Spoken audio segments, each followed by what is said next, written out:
జగన్మోహన్ రెడ్డి గారి కాన్వాయ్ ఢీకొట్టి సింగయ్య అనే వృద్ధుడు చనిపోయారు అని చెప్పి దాని చుట్టూ ఎంత హంగామా చేస్తున్నారో చూసాం.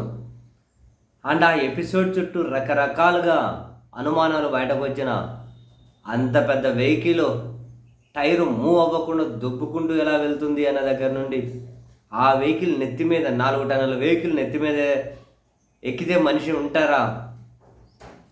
కానీ అదే జరిగి ఉంటే 30 నిమిషాల తర్వాత కూడా సింగయ్య కాలు మీద కాలు వేసుకొని ఎలా మాట్లాడుతున్నారు, వాళ్ళ భార్య గారికి ఫోన్ చేయమని, వాళ్ళ మేనల్లుడికి ఫోన్ చేయమని ఫోన్ నెంబర్లతో సహా ఎలా చెప్పారు? ఒక పోలీస్ ఆటోలోకి తీసుకెళ్లే వీడియో ఏంటి? మళ్ళీ ఎవరు అంబులెన్స్లో ఎక్కించే వీడియో ఏంటి? శవ పంచనామాలో రాసింది ఏంటి? ఇవన్నీ చాలా అనుమానాలు. అరే ఒక యాక్సిడెంటే చనిపోయి ఉంటే, ఒక వెహికల్ నిజంగానే ఒక యాక్సిడెంటే చనిపోతే ఎవరో పోస్ట్ మార్టం అది చేస్తారు, వాళ్ళ బంధువులకు అప్పగిస్తారు బాడీ. మామూలుగా ఎవరో ఎస్ఐ స్థాయి అధికారి, ఒక పోలీస్ స్థాయి అధికారి వెళ్తారు.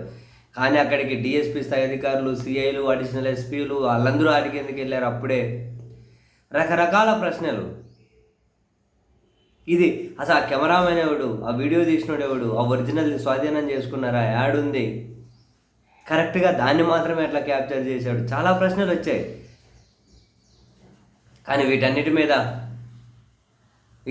దీనికి సంబంధించినటువంటి ఈరోజు సాక్షి ఒక ఫ్రంట్ పేజీ కథనాన్ని రాసుకుంటూ వచ్చారు. మొత్తం మీద వీళ్ళకి ఈరోజు తెల్లారినట్లుంది. సీరియస్లీ ఎప్పటి నుంచో ఇది జరిగి ఇది బయటకు వచ్చినప్పటికీ రకరకాల అనుమానాలు అందరూ వ్యక్తం చేస్తూ ఉన్నారు. ఈరోజు సాక్షి ఫ్రంట్ పేజీ రాసుకుంటూ వచ్చారు. మరి అది ఈరోజు తెల్లారినట్లుంది వీళ్ళకి. జగన్ ప్రయాణిస్తున్న కారు కింద సింగయ్య పడినట్లుగా టీడీపీ దర్శకత్వంలో ఎల్లో మీడియా పోలీసులు ప్రచారం చేస్తున్న ఫేక్ వీడియో. ప్రమాదం జరిగిన 30 నిమిషాల తర్వాత కూడా కాలుపై కాలు వేసుకొని మామూలుగా మాట్లాడుతున్న సింగయ్య. ఈ రెండింటిని చూస్తుంటే ఇదంతా టీడీపీ ఎల్లో మీడియా పన్నాగమేనని ఇట్టే తెలుస్తుందని ఇది రాసుకుంటూ వచ్చారు. అంత పెద్ద వెహికల్ ఎక్కితే అట్లుంటారా? ఊకండి స్వామి. 4 టన్నుల బరువున్న వాహనం సరిగ్గా ఒక వ్యక్తి మెడపై నుంచి వెళ్తే చనిపోడా? తర్వాత కాలుపై కాలు వేసుకొని పడుకొని మాట్లాడే అవకాశం ఉంటుందా? 30 నిమిషాల పాటు అంబులెన్స్ వచ్చే వరకు మాట్లాడడం సాధ్యమా? ఆ వ్యక్తి మెడపై నుంచి కారు ఎక్కి దిగిన తర్వాత వీడియో ఏమైంది? ఆ వీడియోలో విశ్వసనీయత ఎంత? ఏఐ ద్వారా సృష్టించారనే అనుమానం. దొక్కుపోయిన గాయాలకే చనిపోయాడా? చిన్న గాయాలే ఉన్నాయన్న డాక్టర్. ఈ అనుమానాలు ఎస్పీ పరస్పర ప్రకటనలే ఇది కుట్ర అనడానికి నిదర్శనం. సింగయ్యను పచ్చబాయ చంపేసిందా? వరుస పర్యటనలతో జనంలోకి దూసుకుపోతున్న వైఎస్ఆర్సీపీ అధ్యక్షుడు వైఎస్ జగన్మోహన్ రెడ్డిని నిలువరించడానికి కూటమి ప్రభుత్వం ఇలాగా పన్నాగం పన్నిందా? సింగయ్యను పచ్చబాయ చంపేసిందా అనే క్వశ్చన్ మార్క్ పెట్టుకుంటూ రాసుకుంటూ వచ్చారు. జగను పార్టీ నేతలపై దొంగ కేసులు బనాయించింది ఇందుకేనా? తాజాగా బయటకు వచ్చిన వీడియోలు, వైద్యులు రాసిన శవ పంచనామా, పోలీసులు తీసుకున్న దొంగ సాక్షి వాంగ్మూలం అన్నీ చూస్తే అవుననే భావించాల్సి వస్తుంది.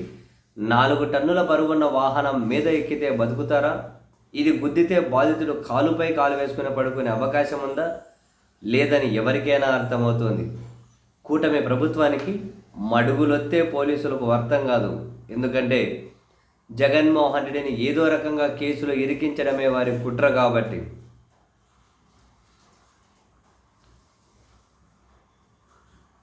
వైఎస్ జగన్ని ఈ కేసులో ఇరికించేందుకు పక్కా కుట్ర పన్ని పోలీసుల ద్వారా వ్యవహారం నడిపించింది ఈ ప్రభుత్వం.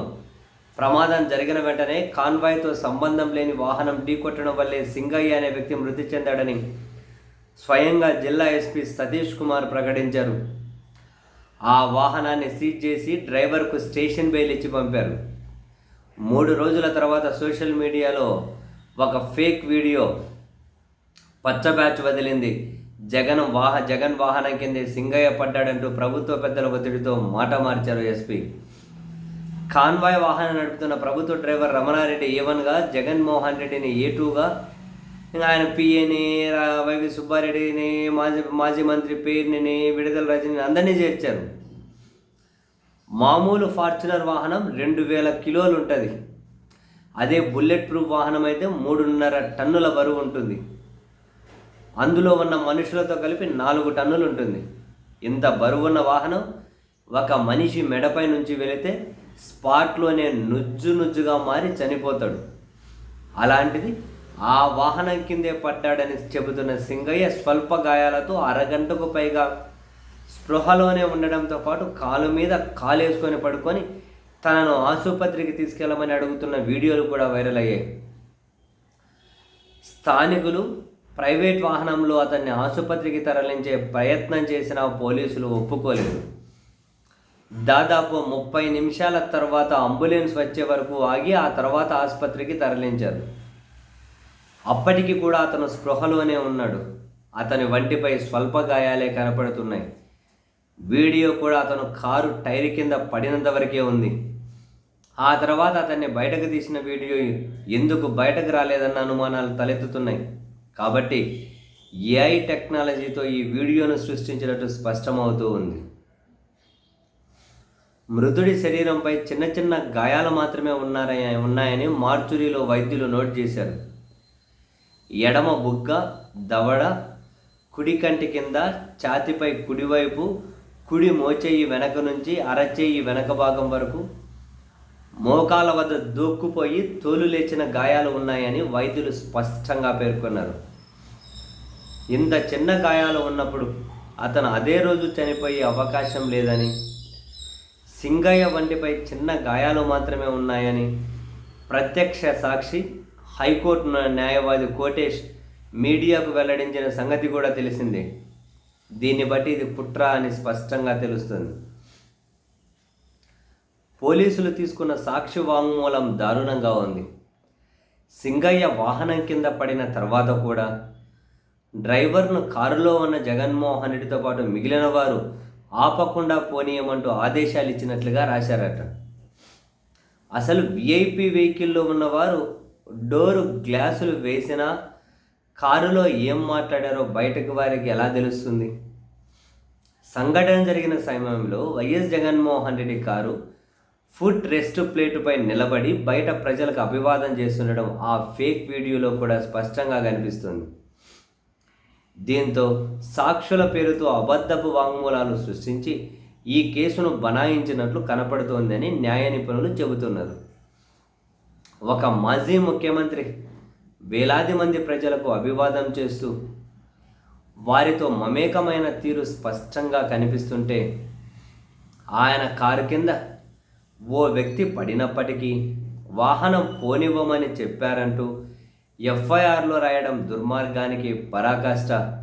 ఇంతకంటే దారుణంగా మరొకటి ఉండనే ఉండదు అని ఫ్రంట్ పేజీ కథనాన్ని సాక్షి రాసుకుంటూ వచ్చారు.